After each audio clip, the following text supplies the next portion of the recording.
Decimos amén.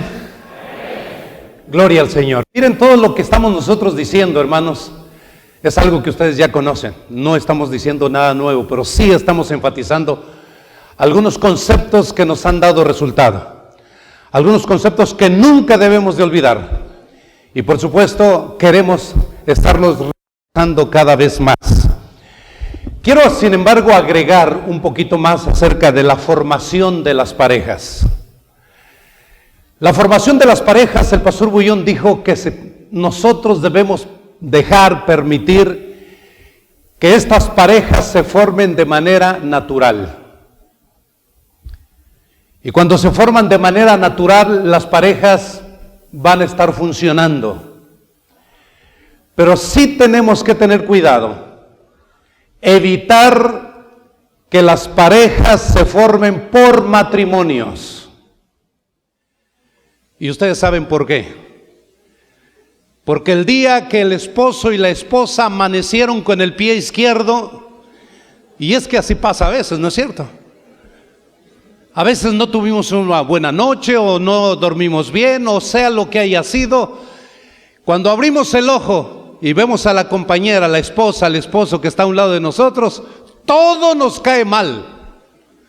Puede ser el ronquido de la noche, o porque se despertó muy temprano y nos despertó, se durmió muy tarde y nos despertó. Por cualquier motivo, cuando amanecemos parece que a veces de mal humor. Y nos pasa eso a todos, a mí, a ella, en fin. Y si ese día, si yo la elegí a ella como mi pareja de oración, a mi esposa, ese día se truncó mi relación porque yo no quiero hablar con ella. Es que fue terrible lo que me dijo, es que me dejó la comida, no se la terminó, es que estaba fría o lo que sea. Y entonces se rompe la relación y el programa. Por eso evitemos formar parejas de matrimonios. Otra cosa, también, hermanos, recomendamos, y el pastor Bullón nos los presentó ayer a los pastores, que busquemos parejas del mismo sexo, parejas de oración, hombre con hombre, mujer con mujer, para evitar malos entendidos después y dar margen a que Satanás meta su cuchara donde no debe meterla. Este es un asunto de oración, es un asunto espiritual. Y tenemos que buscar y evitar de cualquier forma que el enemigo entre. Porque para eso vamos a orar. Y vamos a orar, hermanos, con un propósito específico. Y déjenme decirles que el propósito específico, hermanos, no necesariamente es cuando llegue el 5 de octubre, del 5 al 12 de octubre, tener una campaña y bautizar 10, 15, 20 personas. Saben que aunque queremos tener un hermoso bautismo el día 12 de octubre, ese no es el propósito principal.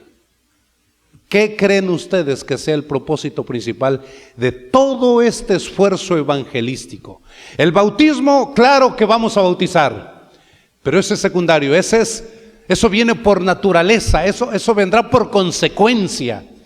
¿Qué creen ustedes que sea el propósito principal de todo este proyecto evangelístico?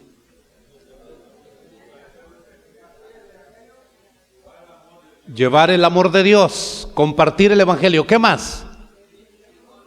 Crecimiento espiritual. ¿Qué más? Fortalecer nuestras iglesias. ¿Qué más? Déjenme decirles algo, hermanos. Todo eso lo que han dicho es correcto, pero ese no es el propósito principal. ¿Cómo? ¿Para retener los libros? Quiero decirles, hermanos, que el propósito principal de este proyecto evangelístico es involucrar al mayor número de personas en la actividad misionera. Ese es el propósito principal, porque entre más personas trabajen en armonía y unidas para Cristo, lo demás es secundario, viene por añadidura. El propósito principal por eso es que si en una iglesia hay 50 personas Por supuesto, no esperamos que las 50 personas se integren. Pero si en esa iglesia de 50 personas se integran 20, hermanos queridos, estamos casi al 40% de la membresía. Si en esa iglesia hay 100 y tenemos 40 personas funcionando, miren ustedes, estamos igual, más o menos el 40%. Pero si en esa iglesia hay 500 y tenemos a 100, a 200 personas involucradas en este proyecto, hermanos queridos, déjenme decirles que realmente lo que vamos a lograr todavía no se escribe. Porque con la bendición de Dios vamos a lograr cosas que nunca hemos logrado como iglesia. Por eso, si nosotros enfocamos, bueno, yo voy a bautizar, el evangelista juntamente con el coordinador de la campaña dice, nosotros proponemos bautizar 10 almas. Pero saben, hermanos, 10 almas, y ese es nuestro enfoque, bautizar 10 almas, vamos a andar detrás corriendo de las personas y forzarlas, obligarlas para que se bauticen, usando métodos tradicionales que hemos usado. Pero si nosotros logramos involucrar al mayor número de personas, de miembros de la iglesia, de discípulos que antes eran miembros, pero ahora son discípulos, y logramos nosotros involucrar a esas personas, quiero decirles, hermanos, que lo demás viene como consecuencia. ¿Creen ustedes eso? Entre más personas trabajan, la iglesia crece. La iglesia cambia su actitud, cambia su manera de ver las cosas. Del tradicionalismo ahora se torna en una iglesia trabajadora, una iglesia amorosa. Y déjenme hablarles un poco más acerca de eso. Saben, hermanos, es difícil cambiar tradiciones. Es difícil cambiar actitudes en la iglesia. Tú te puedes proponer una y otra vez y puedes salir de aquí con una buena intención y llegar a tu iglesia y decir, vamos a ver cómo le hacemos, pero tenemos que cambiar. Yo quiero decirte algo, hermano, lo primero que necesitamos, como dijimos ayer, déjate guiar por el Espíritu Santo, número 1. Número 2, lo siguiente que necesitamos pedirle al Señor es, Señor, cámbiame a mí, transfórmame a mí. Permite que pueda ser yo diferente, que pueda actuar diferente, que mis motivos, mis deseos puedan ser genuinos, transformados por tu poder. Comienza primero en mí. Hay un corito que inclusive cantábamos hace muchos años y decía ese corito, Señor, te pedimos un reavivamiento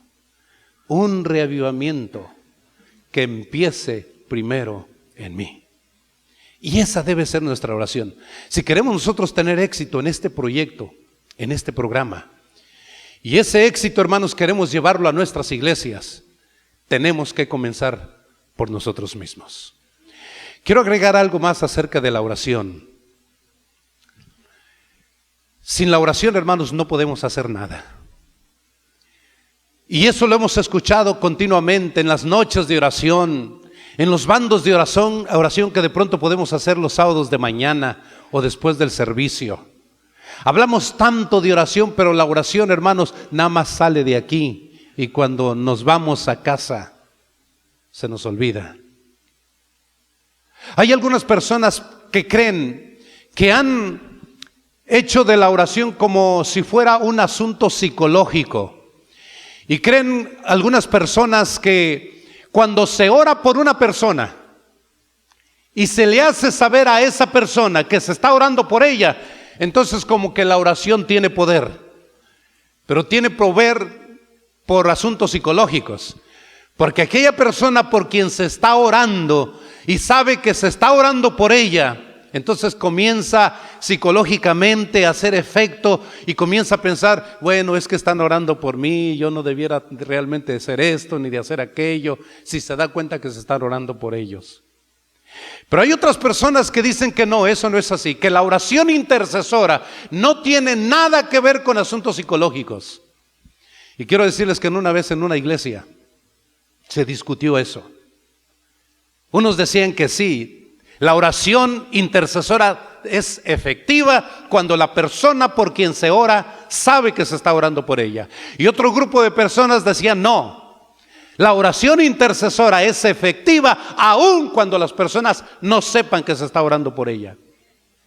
Y quiero decirles, hermanos, que para poder ver realmente qué grupo tenía razón, entonces lo llevamos al laboratorio de la experiencia. Y comenzamos entonces a hacer bandos de oración. Pero necesitábamos buscar una persona con un caso difícil, para que toda la iglesia supiera si al orar por esa persona nosotros no íbamos a decirle nada, y si Dios hacía un milagro y contestaba nuestras oraciones, entonces nosotros estaríamos ciertos, seguros de que la oración intercesora, aunque no lo supiera la persona, tiene poder. Y saben que lo hicimos. Y después de que lo hicimos, tratamos de encontrar qué persona, y ahora era ese el problema. Algunos decían, bueno, es que una hermana tiene cáncer, vamos a orar a Dios, no le vamos a decir nada, pero todos vamos a hacer una cadena de oración por un mes, todos los días, por un mes. Pero otra persona dijo, no, hay otra persona que no quiere saber nada de la iglesia. Él se fue del país, fue a otro país como misionero, pero por allá le fue mal. No salieron las cosas como él creía. No le cumplieron lo que le habían prometido. Así es que esta persona regresó, pero regresó con la idea, él y su familia, su esposa y sus hijos, de no acercarse más a una iglesia adventista. Decepcionado de los dirigentes de la iglesia, regresó a su ciudad y dijo, no más. Cuando una persona nos hablaron de eso y dijeron, aquí está un caso difícil, y nos platicó la historia de esta persona, entonces toda la iglesia dijo, vamos a orar por esa familia. ¿Y qué le vamos a orar? ¿Qué vamos a decir al Señor en nuestra oración? Queremos decirle a Dios que deseamos que haga un milagro en la vida de esa familia. Esa familia que no quiere saber nada de la iglesia, queremos pedirle a Dios que haga regresar a sus hijos al seno de la iglesia. Pero entonces yo le dije, hermanos, si ustedes me permiten, para corroborar realmente si esa familia no desea saber nada de Dios, yo quiero ir a visitarlos. Y entonces cuando fui a visitarlos, inmediatamente, yo no los conocía, pero me dijeron, aquí no queremos nada de los adventistas más. Son hipócritas, son estos, son estotros, son acá, son allá. Lo típico que dice una persona que ha apostatado. Y entonces cuando yo me despedí de ellos, el obrero, ex misionero, me dice, y por favor no oren por mí, ni por nosotros. Déjenme decirles que ese es un derecho que nadie lo puede evitar. Aunque una persona no quiere que se ore por ella, pero es ella la que no quiere. Pero si yo quiero, Dios va a obrar. Y hay otra cosa también, que si esa persona dice, yo no quiero que oren por mí, pero yo estoy orando por esa persona, entonces el diablo va para con Dios y le dice a Dios, tú eres injusto. Tú no respetas la voluntad de las personas. Porque estas personas no quieren nada de ti, no quieren que se ore por ellas, no quieren saber nada de ti. ¿Y por qué tú estás actuando en la vida de esa persona? Pero entonces ahí Dios sale al encuentro y le dice, un momento, Es verdad que esas personas no quieren saber nada de mí.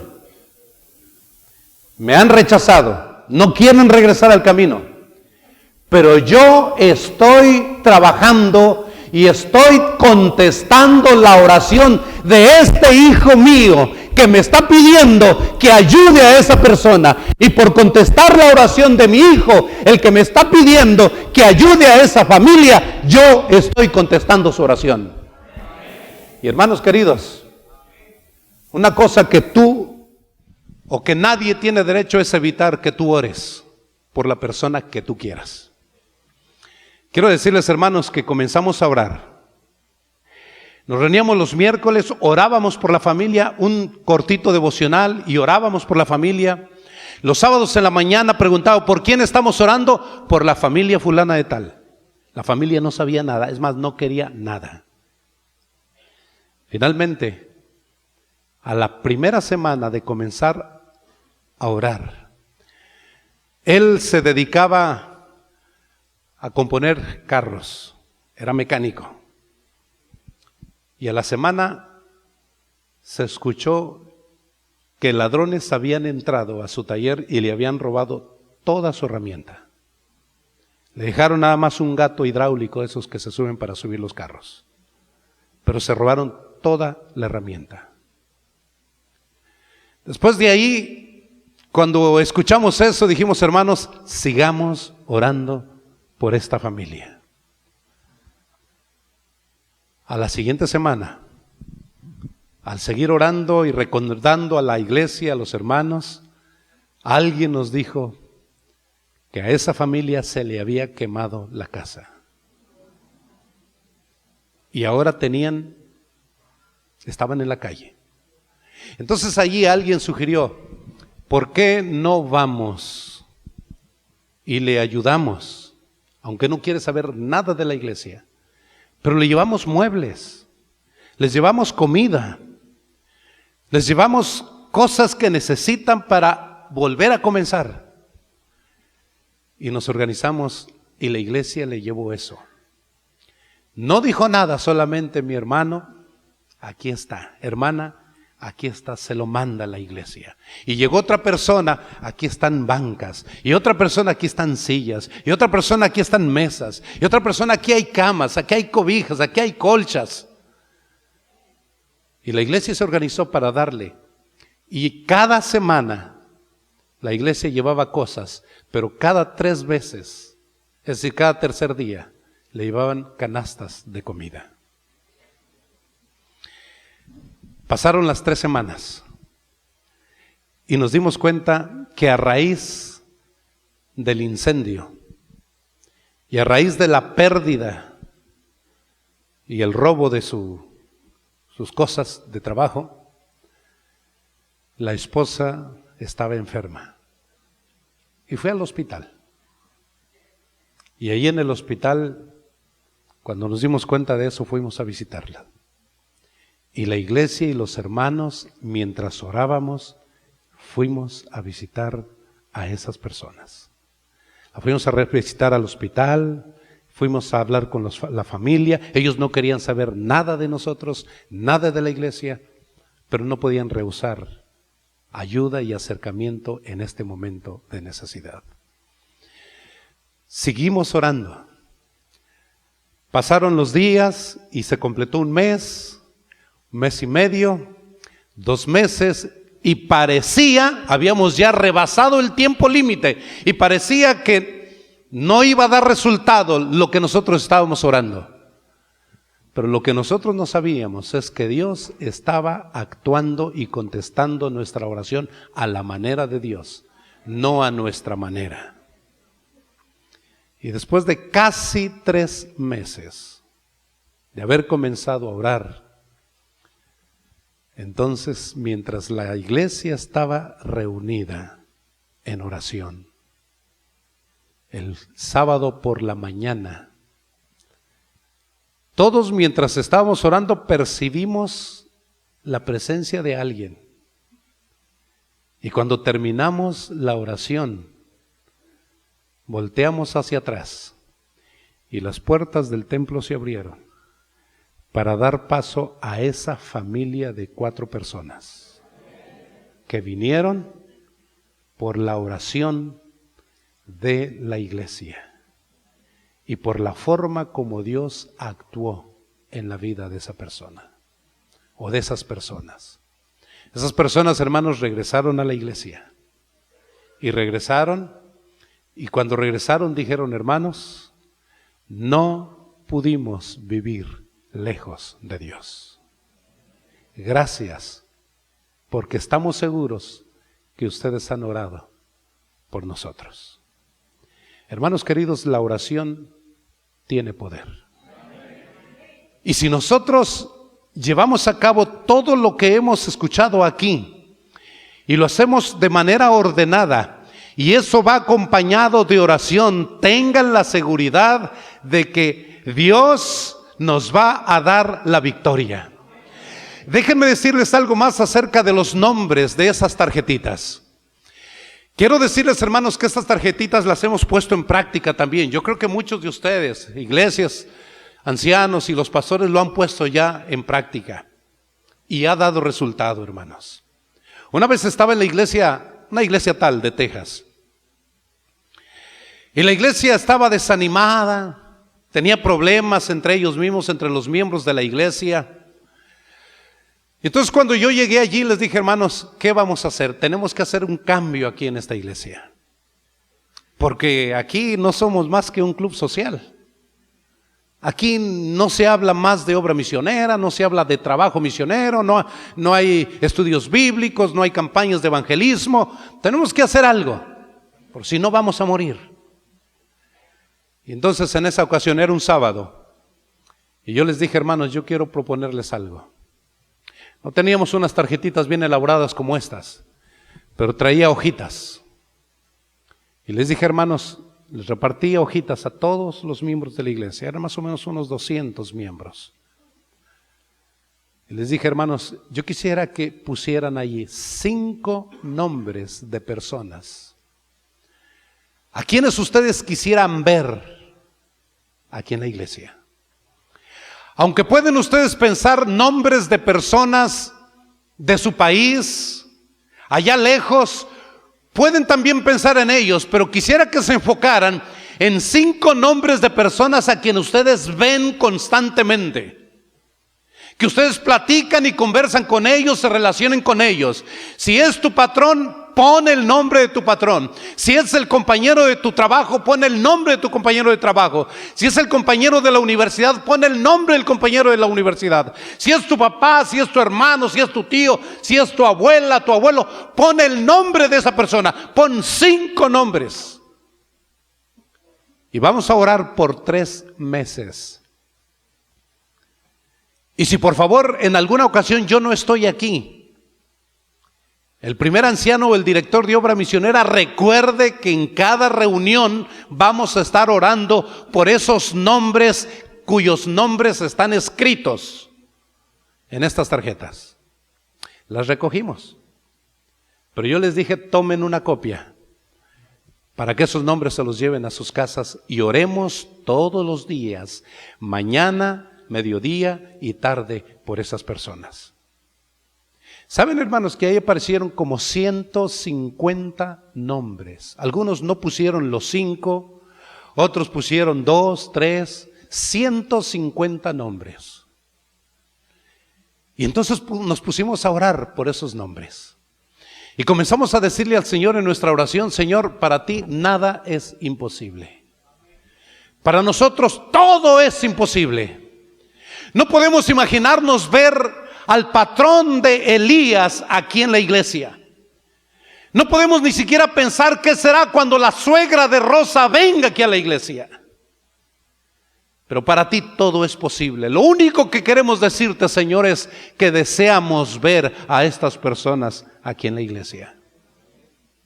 Oramos por 3 meses, todos los días, miércoles y sábados. Y quiero decirles, hermanos, que poco a poco, todavía ni siquiera se completaban los 3 meses. Poco a poco, de una manera milagrosa. Por supuesto, las personas que habían puesto los nombres tenían acercamiento con ellas. Y le pedían al Señor: Señor, ayúdanos para que podamos encontrar el momento, la forma, cómo debemos acercarnos a ellos. En nuestra oración le decíamos: Señor, permite que mientras hemos puesto nuestros nombres en estas tarjetas, que tu Espíritu Santo, tus ángeles vayan delante de nosotros. ¿Acaso no es eso lo que dice la palabra de Dios? Dios le dijo a Moisés que siguiera adelante y que Él enviaba su ángel delante de Él para preparar el camino. Y quiero decirles, hermanos, que eso mismo sucedió. Y por eso clamábamos, y por eso orábamos, y le pedimos al Señor que enviara a su ángel por delante de nosotros para que preparara el camino, para que cuando nosotros lleguemos estuvieran entonces estas personas dispuestas. Y así sucedió. Ese primer año, hermanos, que estuvimos allí en esa iglesia, quiero decirles que tuvimos la gran alegría, para la gloria de Dios, ver a varias decenas de personas que habíamos escrito sus nombres en las tarjetas en la iglesia. Ese año fue extraordinario para la iglesia en la ganancia de almas. Ese no era nuestro propósito. Nuestro propósito era de que todas las iglesias, es decir, todos los miembros de la iglesia se integraran y estuvieran intercediendo, estuvieran orando. Y hermanos queridos, la oración intercesora tiene mucho poder. ¿Estamos claros? ¿Qué vamos a hacer con las tarjetas? ¿Cómo lo vamos a hacer con las tarjetas? Yo quiero en este momento, hermanos, hablarles un poco acerca del cronograma. Y aquí, a ver si lo podemos tener. El cronograma, las actividades que nosotros esperamos. Y vamos a ver si ahora sí funciona esto.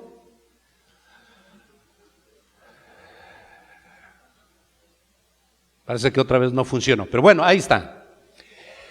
Vamos a hablar acerca de la siembra. Y por supuesto, hermanos, esto vamos a estar hablando durante todo este día, las fechas importantes que están marcadas y que tienen ustedes allí en su bolso, para que todos podamos saber y enterarnos qué es lo que sigue, qué viene más adelante. Y comenzamos, hermanos, con el evento de hoy. Allí podemos nosotros verlos. En el evento de hoy, este festival de laicos es el arranque en toda la Unión del Sur. Por eso ustedes están aquí. Por eso, hermanos queridos, pastores y laicos y coordinadores de las 8 conferencias están aquí. Están aquí porque este proyecto, hermanos, fue preparado, fue ideado por alguien que no sabe fallar. Y si nosotros lo ponemos en práctica y lo seguimos al pie de la letra, inclusive si vamos por delante del proyecto, créanme, hermanos, que antes del 12 de octubre, cuando terminemos nuestra campaña de evangelismo, tendremos ya muchas almas listas para entregar su vida a Cristo Jesús, como resultado de decenas y centenas, y puede ser que hasta miles de miembros de iglesia unidos, trabajando, involucrados en la obra del Señor. Así es que este evento, el que estamos teniendo hoy aquí, hermanos, es el arranque, es el inicio de este proyecto evangelístico para este año 2013. Pero luego viene el próximo sábado. Y el próximo sábado, hermanos, como el pastor Bullón ya nos los dijo, tenemos el día 16, un día de ayuno y oración. Ese día, hermanos, debe ser un programa especial. El próximo sábado, en cada iglesia, un programa especial. Ese día, en sábado, tenemos que darle un adelanto a la iglesia. Pero antes que nada, hermanos, al darle un adelanto a la iglesia, tenemos que decirles qué queremos y a dónde queremos llegar.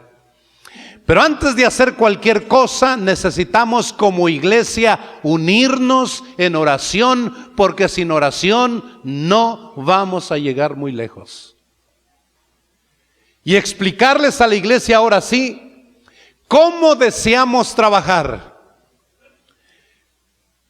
¿Cómo nos vamos a organizar? Ya el pastor Bullón nos explicó que la base del éxito de cualquier empresa, de cualquier trabajo y más en los asuntos del Señor, la base son grupos o parejas de 2 personas. Ya él lo explicó que si las 2 personas o la pareja de 2 personas funcionan bien, van a funcionar bien los pequeños grupos. A donde haya pequeños grupos. Y si los pequeños grupos funcionan bien, va a funcionar bien la iglesia. Y no va a haber cabida para que el enemigo meta la cola.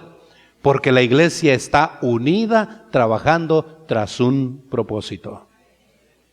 Y si la iglesia está funcionando bien, entonces nuestra conferencia va a funcionar bien. Y si nuestra conferencia está funcionando bien a raíz de todo eso, la unión va a funcionar bien, la división va a funcionar bien, la conferencia va a funcionar bien. Y pronto con este proyecto, hermanos, siguiendo este proyecto evangelístico, créanme que esta conferencia, aunque no lo hacemos para eso, pero será la punta, la pionera en la ganancia de almas aquí en los Estados Unidos. No es ese el propósito. El propósito es hacer la obra de Dios.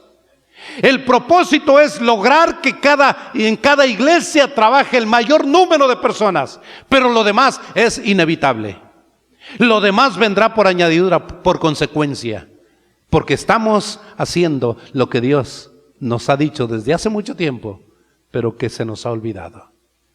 Así es que el sábado 16, el próximo sábado, formaremos los grupos o las parejas de 2 en 2 con el propósito de orar. El pastor Bullón ya nos explicó qué vamos a hacer, para qué se van a reunir esas parejas.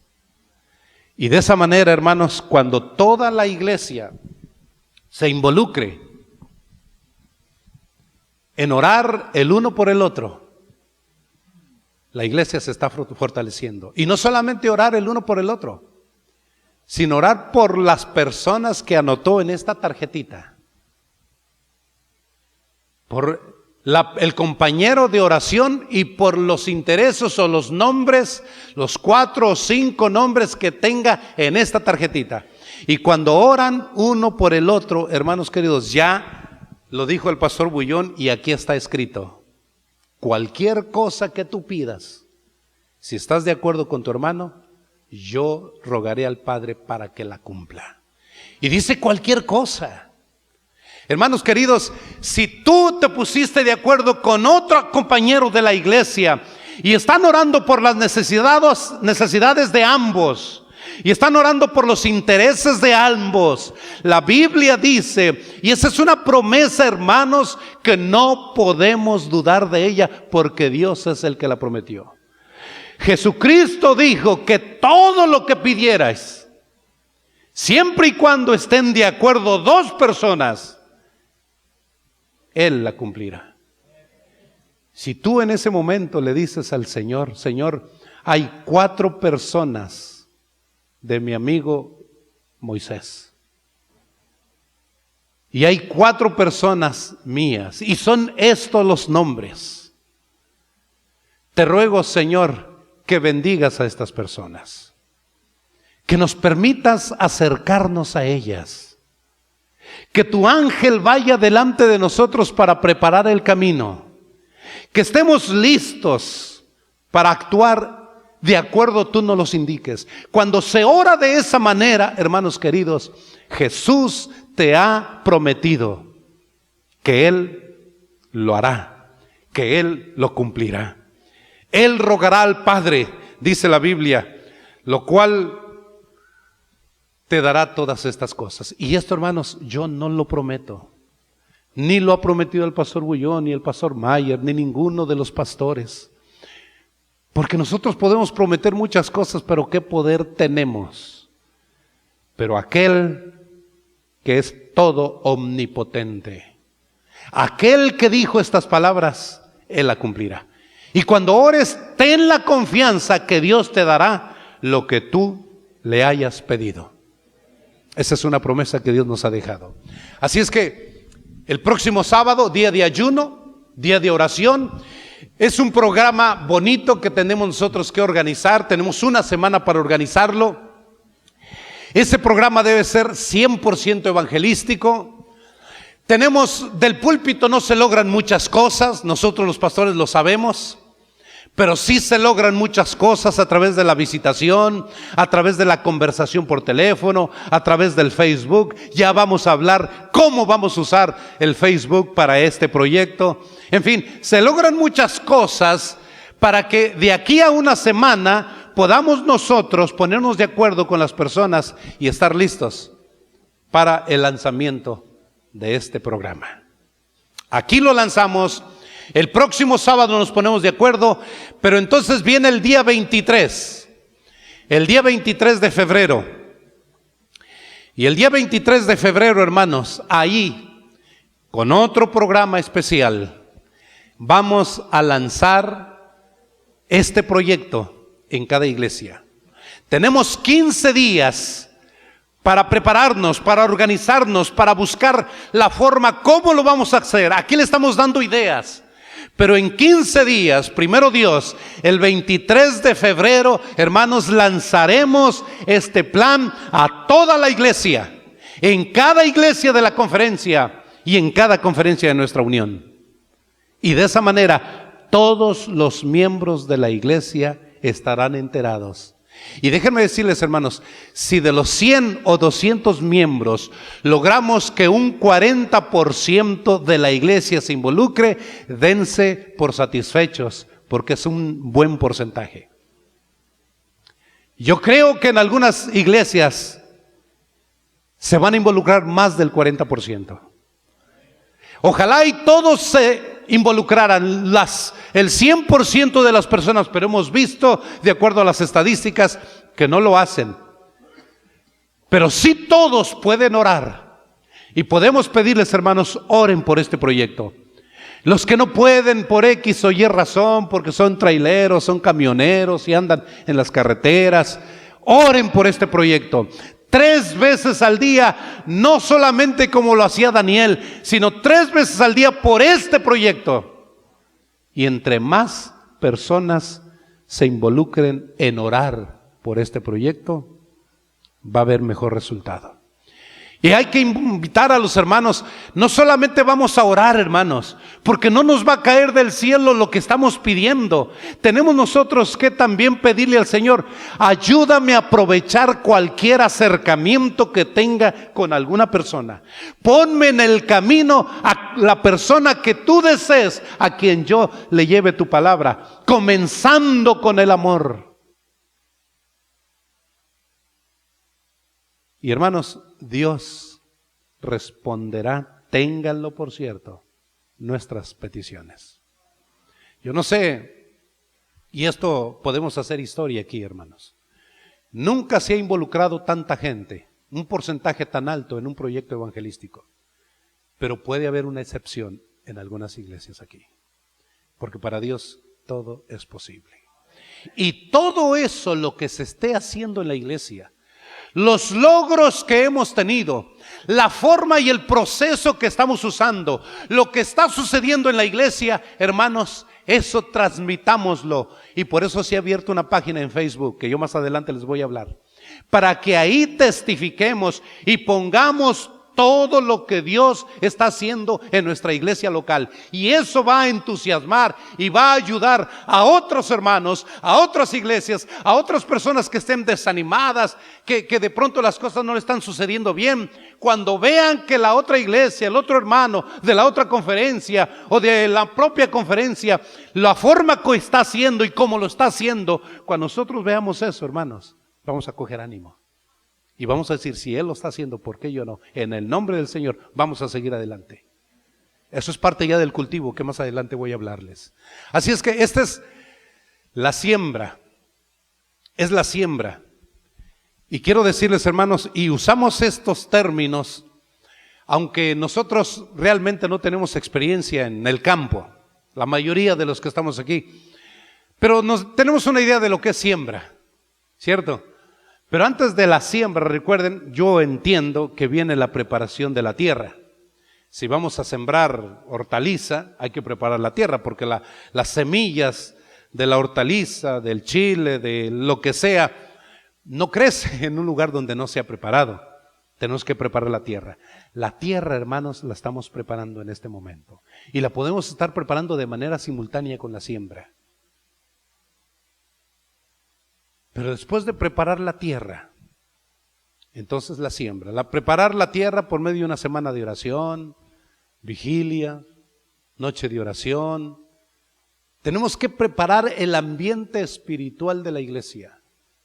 Tenemos que decirle a la iglesia lo que queremos hacer y tenemos que motivar, que impulsar a los miembros de la iglesia para que estos estén conscientes de que la forma como estamos viviendo no vamos a llegar muy lejos, al contrario vamos a retroceder.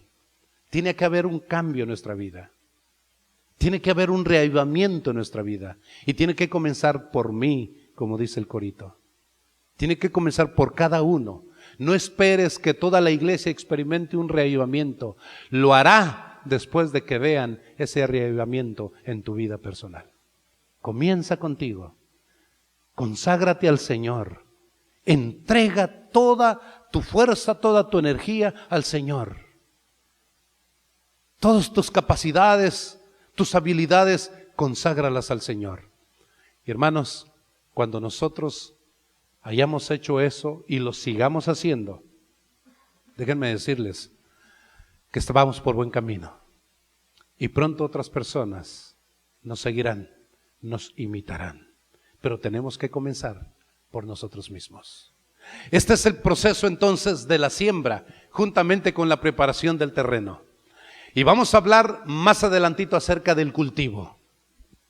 Porque la siembra tiene que cultivarse. Yo he visto siembras de manera literal de los granjeros.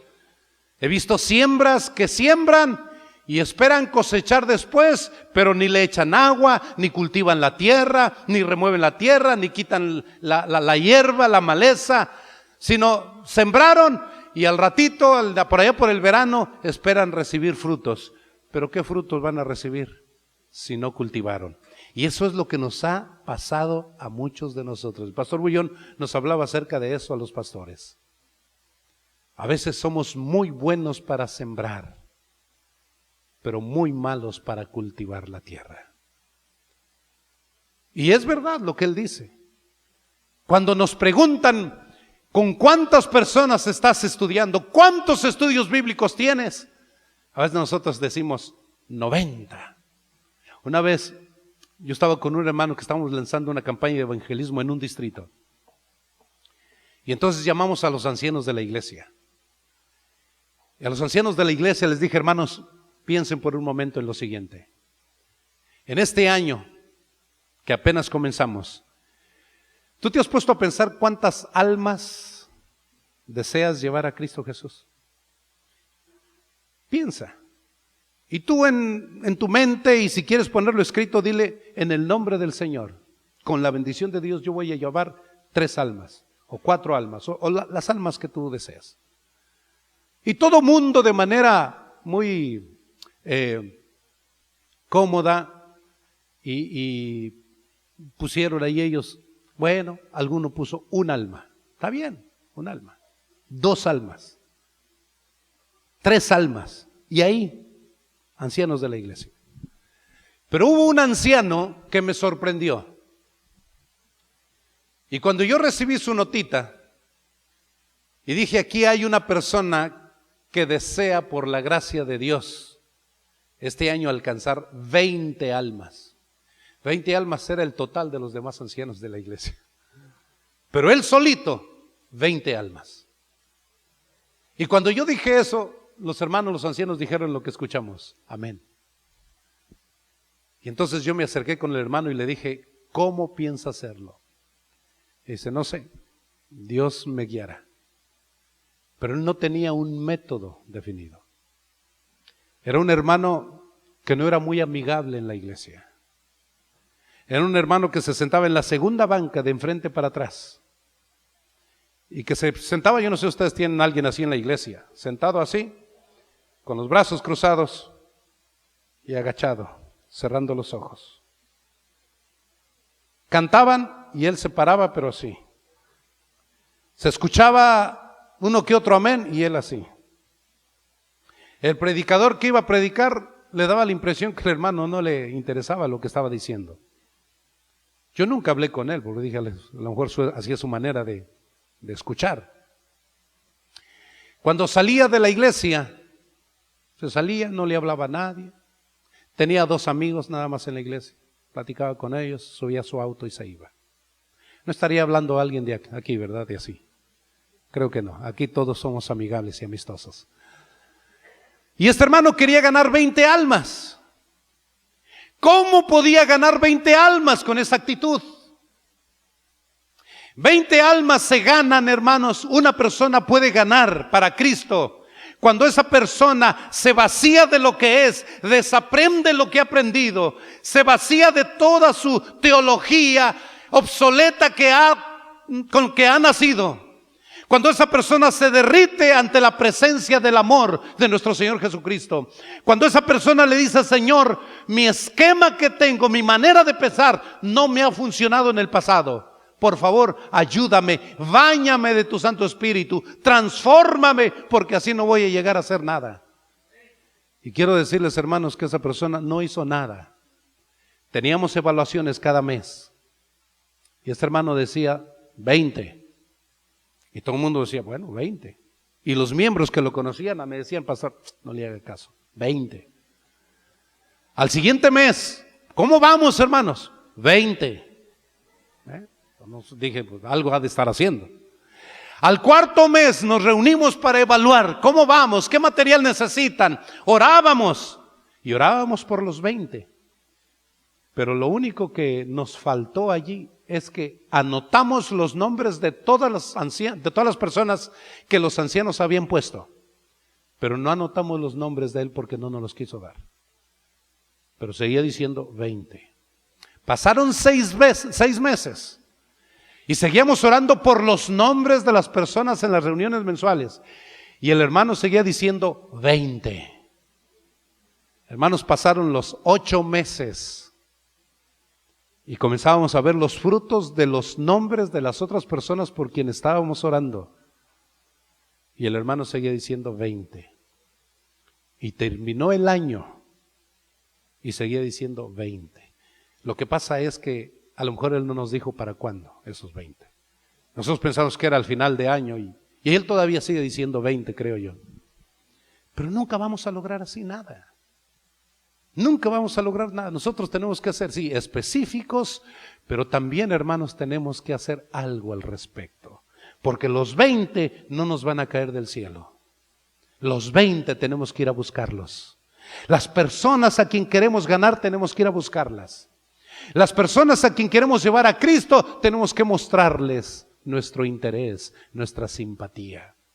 El pastor Bullón hablaba ayer algo del amor con propósito. Tenemos que aprender a amar a nuestros semejantes con un propósito. Tenemos que hablarle a la gente y en nuestra aproximación con las personas tiene que haber un propósito. El propósito es llevarlos a Cristo a través del amor. Vamos a seguir más adelante esto, hermanos, para hablar un poco acerca del cultivo. Parece que mi tiempo se me acabó. Que Dios les bendiga a todos.